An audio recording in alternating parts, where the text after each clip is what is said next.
اللہ نے کسی کی اولاد کو بے صلاحیت نہیں رکھا۔ پیغمبر صلی اللہ علیہ وسلم نے ارشاد فرمایا الناس معادن کمعادن الذهب والفضة خیارهم فی الجاہلیت خیارهم فی الاسلام۔ اس کا لفظی ترجمہ تو یہ ہے کہ انسان سونا چاندی کی کانوں کی طرح ہے، جن کو ہم میواتی میں کھان کہتے ہیں۔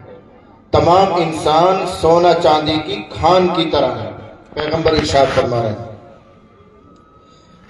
اس کا کیا مطلب ہوتا ہے؟ اس کو سمجھنے کے لیے تھوڑی سی ایک مثال ذہن میں رکھیں، اور مثال بھی ایسی ہے کہ وہ آپ کو اچھی طرح سمجھ میں آئے گی۔ ہم اور آپ سب زمیندار ہیں، کاشتکار ہیں۔ جس زمین پر ہم کاشتکاری کرتے ہیں، جس زمین پر ہم لوگ رہتے اور بستے ہیں، گزارا کرتے ہیں، اس زمین کے اندر اللہ تعالیٰ نے انسانوں کی فائدے کی چیزیں بھی رکھی ہیں، اور جتنی چیزیں انسانوں کو نقصان پہنچا سکتی ہیں وہ سب بھی اسی زمین میں ہیں۔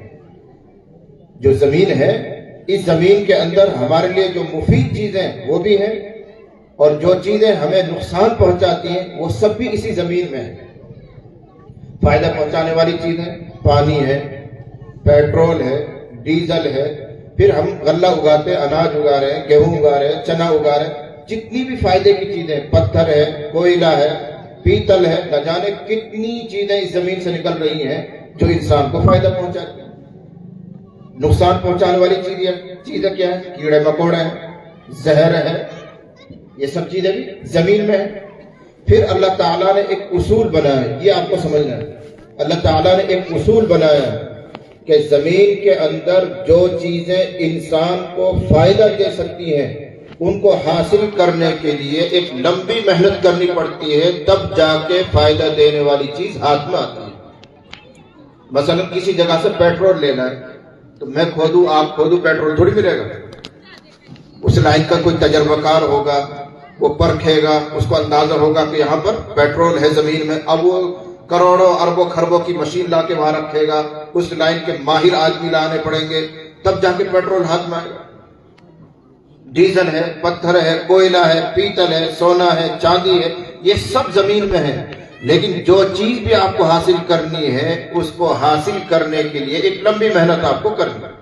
تب جا کے وہ فائدہ والی چیز ہاتھ میں آتی ہے۔ اور دوسری طرف اللہ کا اصول یہ ہے کہ جو چیزیں نقصان دینے والی ہیں ان کو حاصل کرنے کے لیے کوئی محنت کی ضرورت نہیں ہے، بس اتنا کرو کہ جو فائدہ دینے والی چیزیں ہیں ان کی جو محنت کرنی چاہیے کہ وہ چھوڑ دو۔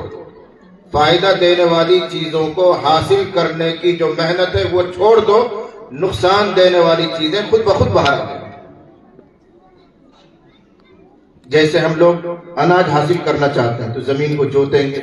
بیج ڈالیں گے، کھاد بھی ڈالیں گے، وقت پڑے ضرورت پڑے گی تو پانی بھی ڈالیں گے، اتنی محنت کرنی پڑی فصل لینے کے لیے۔ لیکن اسی کھیت کو ہم یوں ہی چھوڑ دیں، وقت پر اس کو جوت بھی نہیں رہے، بیج بھی نہیں ڈال رہے، پانی بھی نہیں ڈال رہے، تو نقصان دینے والی چیزیں یعنی کیڑے مکوڑے اور کانٹے ببول یہ خود بخود باہر آ جائیں۔ جب اس مثال کو آپ سمجھ گئے تو اب سمجھو کہ یہ جو ہمارے بچے ہیں، ہماری بچیاں ہیں، ان میں اللہ تعالیٰ نے بے شمار صلاحیت اور استعداد رکھی ہے۔ ان کو کار آمد بنانے کے لیے ایک لمبی محنت کرنی پڑتی ہے، تب جا کے یہ کام کے بنتے ہیں، تب جا کے ان میں کوئی قاسم نانوت بھی بنتا ہے، تب جا کے کوئی ان میں رشید احمد گنگوہی بنتا ہے، تب جا کے کوئی ان میں شیخ الہند رحمت اللہ علیہ بنتا ہے، اور اوپر چڑھ جاؤ تب جا کے کوئی ان میں ابو بکر صدیق بنتا ہے، کوئی جا کے ان میں عمر فاروق بنتا ہے، کوئی جا کے ان میں عثمان غنی اور حضرت علی بنے گا۔ اور اگر ان بچوں پر محنت نہ کی جائے تو بگڑی ہوئی شکل میں فرعون، حامان، شداد وہ خود بخود بن جائیں گے، ان کو بنانے کے لیے کوئی محنت کی ضرورت نہیں۔ سمجھ میں آ گیا انسان؟ ان کو عالم بنانا ہے، ان کو حافظ بنانا ہے، ان کو قاری بنانا ہے، ان کو مفتی بنانا ہے، داعی بنانا ہے، تو ایک لمبی محنت درکار ہے۔ اور اگر ان پر محنت نہیں کی گئی تو یہ معاشرے کے لیے کیڑے اور مکوڑے کھا جانے والے درندے بن جائیں گے، یہ زہریلے انسان بن جائیں گے، دیکھنے میں انسان ہوں گے لیکن بھیڑیے ہوں گے جو انسانوں کو نقصان پہنچانے والے ہوں گے۔ یہی چیز پیغمبر صلی اللہ علیہ وسلم نے ارشاد فرمائی ہے، الناس معادن کمعادن الذهب والفضہ، تمام انسان سونا چاندی کی کھانوں کی طرح ہے، لیکن کھان میں سے سونا چاندی حاصل کرنے کے لیے ایک محنت کرنی پڑتی ہے، اور اگر محنت نہ کرو تو نقصان والی چیزیں خود بخود باہر آ جاتی ہیں۔ ایسے یہ بچے سب کے سب سونا اور چاندی اور پیتل، ہیرے اور جواہرات کی کھان ہے، لیکن وقت پر محنت ہونی چاہیے۔ اگر وقت پر صحیح محنت ہو گئی سب یہ سونا چاندی بن کر باہر آ گئی، اور اگر محنت نہیں کی گئی یہ سب شیطان کی اولاد بنے گی، جو آپ کے لیے بھی، ہمارے لیے بھی، پورے معاشرے کے لیے، پوری انسانیت کے لیے نقصان دینے والے بنے گے۔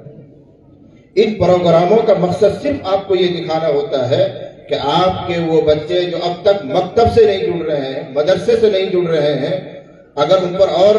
لاپرواہی برتی گئی تو وہ معاشرے کے لیے کیڑے مکوڑے بنیں گے، درندے بنیں گے، نقصان پہنچانے والے بنیں گے، اسلام کو بدنام کرنے والے بنیں گے۔ اور اگر ان کو ایسے مکتب سے جوڑ دیا گیا تو آپ کے بچے بھی، آپ کے بیٹے بھی، آپ کے پوتے بھی، آپ کے نواسے بھی ایسے ہونہار ہو سکتے ہیں۔ ان پروگراموں کا مقصد یہ ہوتا ہے۔ اور میرے بھائیوں، ان اولاد کی صحیح تربیت کرنا، صحیح تعلیم دلانا آپ کے ذمہ فرض ہے۔ اسی طرح فرض ہے جیسے نماز فرض ہے، جیسے روزہ فرض ہے، جیسے مالدار لوگوں پر زکوٰۃ اور حج فرض ہے، ایسے ہی اپنے بچوں کو دینی تعلیم دلانا، ان کی صحیح تربیت کرنا ہر ماں باپ پر فرض ہے۔ میں نہیں کہہ رہا ہوں، اللہ کا کلام کہہ رہا ہے، یا ایھا الذین آمنوا قوا انفسکم واہلیکم نارا، اے ایمان والو خود اپنا آپ کو دوزخ سے بچاؤ اور اپنے اہل و عیال کو، اپنے بال بچوں کو، اور کہہ لیجیے بیٹیوں کو، بیٹوں کو، پوتوں کو، ان سب کو بھی دوزخ سے بچاؤ۔ یعنی ہر مسلمان پر، ہر صاحب ایمان پر دو چیزیں فرض ہیں، ایک تو اپنے آپ کو جہنم سے بچانا، یعنی دین پر عمل کر کے، شریعت کے مطابق زندگی گزار کے اپنے آپ کو دوزخ سے بچانا، یہ پہلا فرض ہے۔ اور دوسرا فرض ہے اپنے بچوں کو دین پر لا کر دوزخ سے بچانا۔ اگر کوئی آدمی اپنی ذات سے بہت دیندار ہو گیا ہے، جس کو ہم دیندار کہتے ہیں، یہاں رک کر تھوڑی سی وضاحت کروں، جس کو ہم دیندار کہتے ہیں، صحیح معنی میں دیندار کون ہوتا ہے وہ ایک الگ چیز ہے، لیکن جس کو ہم دیندار سمجھتے ہیں کہ جو آدمی نماز کا پابند ہو گیا، تسبیحات کا اہتمام کرنے لگا، سال کے چلے لگانے لگا، 4 مہینے بھی کئی مرتبہ اس نے لگا دیے ہیں، مسجد میں زیادہ وقت گزارتا ہے، جس کو ہم دیندار کہتے ہیں۔